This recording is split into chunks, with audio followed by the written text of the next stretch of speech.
এই রুটিটা অ্যাকচুয়ালি হাত দিয়ে এভাবে হ্যাঁ ঠাকুর মেরে মেরেই তৈরি করেন, তাই না?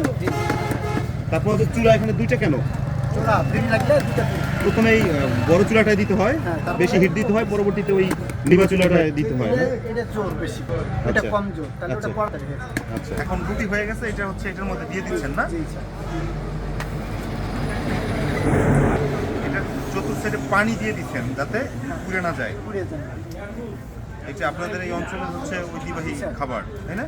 আমাদের এখানে ধরলেন সর্বপ্রথম বেগুন হ্যাঁ। ভর্তা, হ্যাঁ হ্যাঁ। বেগুন ভর্তা, হাঁসের মাংস, গরুর মাংস, মট আর এখানে বাইরের মানুষ আসলে মেহেরি দিয়েও আচ্ছা আচ্ছা, নেহেরি দিয়েও খাওয়া যায় এটা, না? মেহেরি দিয়েও খাওয়া যায়। এটা করেন কত টাকা এক পিস? এক পিস 30 টাকা বেশি। 30 টাকা। আর হাঁসের মাংস আপনার 150 টাকা প্লেট, গরুর মাংস 150 টাকা। কালাইটা তো অনেকটাই হচ্ছে দিলাম কালাইটাই আপনার। আচ্ছা আচ্ছা, ময়দা ইউজ করেন না, তাই না? না ও ময়দা নেই। ময়দা হয় না, আমি পারি না। শক্ত হয়ে গেছে মেবি। একটু হবে। যেটা ঠিক আছে আপনার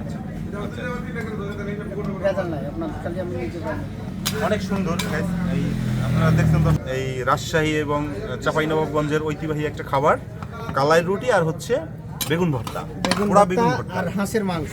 আমরা আজকে কালাই রুটি খাবো, আমাদের সাথে আছেন আমাদের এক গেস্ট আছেন শফিকুল ভাই। যাক, আমরা আজকে কালাই রুটি এখানে তৈরি করা দেখলাম এবং কালাই রুটি এবং বেগুন ভর্তা খাবো।